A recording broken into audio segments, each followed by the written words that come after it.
Para essa segunda aula, eu gostaria de trazer um pensador que eu gosto muito, que é o Bertrand Russell, no seu livro chamado História da Filosofia Antiga. Na verdade, ele é uma série, são 4 livros, esse livro não tem capa, né? Eu comprei num sebo. História da Filosofia Antiga, é uma série História da Filosofia Ocidental, então ele se foca na filosofia ocidental, é a tradição dele, e esse primeiro volume é só sobre filosofia antiga. O Russell já começa o livro pedindo desculpa aos especialistas. O Russell viveu no século XX, então ele já vivia num mundo que hoje é muito mais forte disso, onde existem especialistas das mais diversas áreas. Você fala o nome de um filósofo, Demócrito, Leibniz, Kant, Rousseau, existem inúmeros especialistas no mundo, pessoas que dedicam sua vida, sua obra a pensar esses pensadores, não necessariamente o tempo todo, mas pessoas que se especializam. Então assim, eu por exemplo me especializei em Foucault, eu fiz mestrado e doutorado em Foucault, continuo estudando Foucault, isso não resume o meu pensamento, não resume a minha obra, mas eu estudei bastante, né? Meu mestrado durou 2 anos e meio, meu doutorado durou 4 anos e meio, eu tive que estudar 1 ano antes para entrar no mestrado, então é bastante tempo estudando um trecho da história da filosofia. E eu nem sou um especialista, né? Eu nem sou um grande nome de Foucault no Brasil. Então imagina o mundo para um filósofo popular como Foucault. Agora imagina que você, assim como o Russell, ou assim como eu, que estou dando aula de filosofia, que vou falar de vários outros pensadores do qual não sou especialista, imagina como é que fica esse trabalho, né? Então o Russell, ele começa se desculpando, falando, olha, existem 2 maneiras de fazer um livro de história da filosofia. Uma é contratar vários especialistas, cada um para falar sobre o seu tema, e você ter um livro. De fato existem livros assim, de fato eles são muito bons. A outra é uma pessoa só fazer. Existem vantagens dos dois. A dos especialistas você vai ter um rigor filosófico muito forte. Quando você traz para um pensador só, você vai ter um pensador imprimindo a sua visão pessoal sobre a filosofia. Então ele já está fazendo filosofia ao fazer a história da filosofia. Então vamos para uma citação. Há muitas histórias da filosofia, mas nenhuma delas que eu saiba tem a mesma finalidade da minha. Os filósofos são, ao mesmo tempo, causa e efeito. Efeito de suas circunstâncias sociais e da política e instituições de sua época. Causa, quando afortunados, de crenças que modelam a política e as instituições de épocas posteriores. Então o filósofo, ele é causa e efeito. O filósofo, ele está inserido num contexto que vai, de certa forma, ditar certas regras a partir das quais ele vai estudar, a tradição já vem pronta para ele pegar essa tradição e imprimir ele mesmo o seu efeito. Então ele vai interpretar essa tradição de uma maneira. Então cada história da filosofia que você for ler, que for escrita por um filósofo, você está lendo uma história da filosofia diferente. Então por isso trazer o Russell, né, que é alguém bastante interessante, um grande erudito, cérebro extremamente privilegiado, para trazer essa história da filosofia.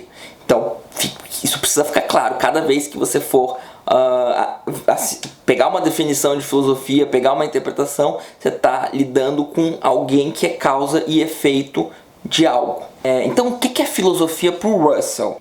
Os conceitos da vida e do mundo que chamamos filosóficos são produtos de 2 fatores. Um constituído de fatores religiosos e éticos herdados, e outro pela espécie de investigação que podemos denominar científica, empregando a palavra em seu sentido mais amplo.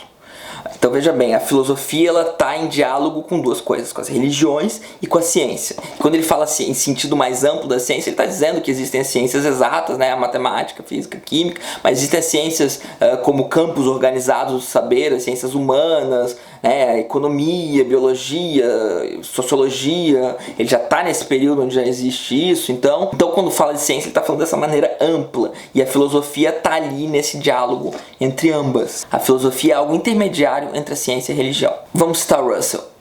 Como a teologia consiste de especulações sobre assuntos a que o conhecimento exato não conseguiu até agora chegar, mas, como a ciência, apela mais à razão humana do que à autoridade, seja essa da tradição ou a da revelação. Existem limites para a ciência, e a ciência não tem como chegar nesses limites. A ciência, ela precisa do empírico. Sem o empírico não existe ciência. Deus não é uma questão científica. O que a ciência tem a dizer sobre Deus? Nada. Que ele existe ou que ele não existe? Nada. A ciência não tem nada a dizer sobre Deus. A religião, então, se permite tratar uma série de questões que a ciência não alcança. A filosofia também, de maneira um pouco diferente. A religião, ela pode apelar, por exemplo, para a autoridade da tradição ou da revelação. Então existe uma tradição religiosa, essa tradição tem certa autoridade e a pessoa religiosa vai reivindicar essa autoridade. Ou a revelação. Várias religiões têm livros revelados. A Bíblia é o mais famoso deles pra gente, né? Então tem uma revelação. Você parte daquele livro revelado. A filosofia não vai partir de nenhuma autoridade, de nenhuma revelação. A filosofia vai jogar o jogo desse debate, dessa crítica infinita, de certa forma. Então ela se situa entre a ciência e a religião na medida em que ela vai lidar com questões que a ciência não atinge, e ela vai usar uma metodologia diferente da religião. Ela vai abdicar das questões de autoridade, embora não necessariamente uma autoridade filosófica vai ser completamente ignorada, né? Ela vai ser ouvida com mais critérios, com mais atenção do que um Zé Ninguém, alguém que você não conhece, né? Então você não vai colocar um grande filósofo e alguém que nunca estudou filosofia para falar de um tema e tratar da mesma maneira. Não é isso que essa filosofia faz. Mas ainda assim, essa pessoa que nunca estudou filosofia, ela pode vir a estudar e vir a se tornar um grande filósofo sem problema algum. Diferente de um ser que, de um sacerdote que ele tem certa revelação divina ou ocupa certa posição divina que as pessoas comuns não ocupam. Então uma pessoa comum você não pode garantir que você vai se tornar um escolhido de Deus. Mas o filósofo você pode estudar e se inserir na tradição filosófica. Mais uma citação. Todo conhecimento definido, eu afirmaria, pertence à ciência, e todo dogma quanto ao que ultrapassa o conhecimento definido pertence à teologia. Mas entre a teologia e a ciência existe uma terra de ninguém, exposta aos ataques de ambos. Essa terra de ninguém é a filosofia. Então a filosofia é uma terra de ninguém, que está exposta ao ataque da ciência, está exposta ao ataque das religiões, porque ela abdica dos dogmas e ela abdica de ser um conhecimento já seguro como o conhecimento científico quando a ciência dá certo. O Russell fala de várias questões que são tradicionais dessa filosofia, eu só selecionei algumas. Possui o universo alguma unidade ou propósito? Ele está evoluindo rumo a alguma finalidade? O universo ele é algo sem sentido? Ou ele tem algum propósito? Ele existe? Por que, como diria Caetano Veloso, existirmos, a que será que se destina? Essa é uma das principais questões filosóficas. O nome da música é Cajuína, muito boa, recomendo. Existe uma maneira de viver que seja nobre e uma outra que seja baixa? Ou todas as maneiras de viver são simplesmente inúteis? Se eu decidir que eu vou passar minha vida inteira assistindo Netflix, ou se eu decidir que eu vou ajudar a humanidade, ou que eu vou estudar filosofia, ou que eu vou escrever grandes romances, ou que eu vou, me drogar a vida inteira, ou decidir não viver, alguma dessas modos de vida é mais nobre, é melhor ou pior? Essa é uma questão filosófica. Essa ciência não resolve e a religião vai resolver a partir de dogmas e revelações e autoridade, etc. Então essa é uma questão filosófica que a filosofia vai se deparar. Então o Russell vai dizer que essas questões não encontram resposta no laboratório. Aí ele cita várias outras que recomendo a leitura aqui, que a ideia não é esgotar tudo que tem. Então o Russell vai se perguntar, mas então por que perder tempo com problemas insolúveis? Porque é o que tudo indica, esses problemas são insolúveis. A isto poderia ser responder como historiador ou como indivíduo que enfrenta o terror da solidão cósmica. O termo que eu adoro, solidão cósmica, né? A ideia de que estamos sozinhos nesse cosmos já é uma possibilidade de alguém que vai enfrentar essas questões filosóficas. Ou você aceita que está sozinho nesse cosmos, você enfrenta essa ideia de que talvez estejamos, né? Se você abdicou, não necessariamente da sua religião, mas se você deixou ela um pouquinho de lado para entrar numa atividade filosófica que inclui contestar tudo que possa ser contestado, inclusive a própria autoridade da sua religião, você vai eventualmente se deparar com a ideia da solidão cósmica e você está entrando numa atividade filosófica que você está tentando resolver. Então o Russell vai entender essa incerteza angustiante como algo que você vai comprar a briga. Você é um ser humano capaz de livre especulação, você é um ser humano capaz de pensamento filosófico. Então, o que ele vai dizer? A incerteza na presença de grandes esperanças e receios é dolorosa, mas temos de suportá-la se quisermos viver sem o apoio de confortadores contos de fadas. Ensinar a viver sem essa segurança e sem que se fique, não obstante, paralisado pela hesitação é talvez a coisa principal que a filosofia, em nossa época, pode proporcionar àqueles que a estudam.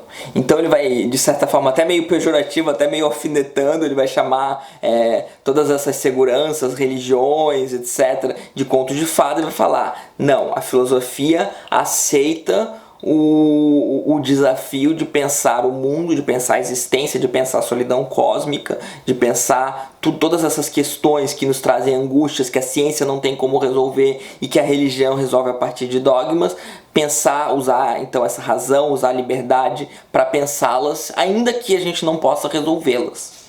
Kant vai dizer que existe uma série de questões que ele chama de antinomias da razão, que a razão não pode resolver, mas ela também não pode deixar de perguntar. A razão está fadada a se preocupar com essas questões.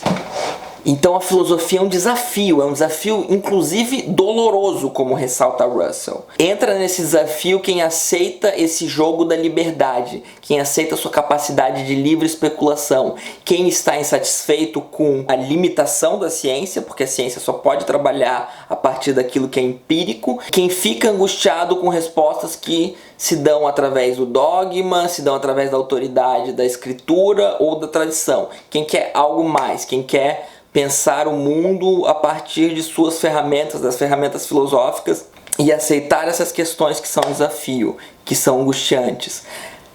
Para isso, a gente tem toda uma tradição de muitos anos, tanto tradição religiosa que lida com essas questões de uma maneira, quanto tradição filosófica, quanto tradição científica, porque a ciência continua acrescentando conhecimento ao mundo, e conforme ela acrescenta esses conhecimentos, a própria filosofia precisa se reformular a partir desses conhecimentos que a ciência acrescenta. Então é preciso deixar bem claro que quando o Russell comenta sobre a ciência e a religião, ele não está abdicando delas, ele está dizendo que a filosofia é uma outra tarefa que inclusive vai ser inserida. Existe filosofia da ciência, existe filosofia da religião, a grande parte dos filósofos da tradição filosófica possuem religião, a ciência sempre traz descobertas que reformulam a filosofia, revolucionam a filosofia, todos esses acontecimentos estão interligados, mas a filosofia é, de certa forma, uma atitude para com o mundo, uma visão na qual você aceita comprar um certo enigma,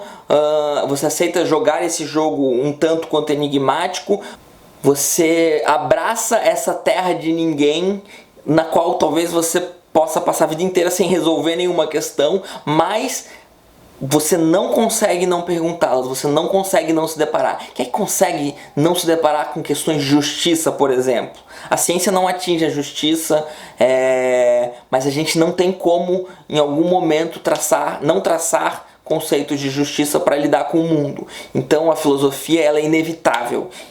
Todo mundo em algum grau vai filosofar, uns mais, outros menos, né? Então o filósofo é a pessoa que vai ser tão chamado para filosofar, vai considerá-la tão inevitável, vai até se apaixonar por essa atividade, por essa terra de ninguém, por essa solidão cósmica, por essa angústia, por essa liberdade infinita, por todas essas questões que estão em pauta. Quem curtiu, gente, vamos continuar fazendo uma série de aulas aí, se inscreve no canal, ativa o sininho e é isso aí.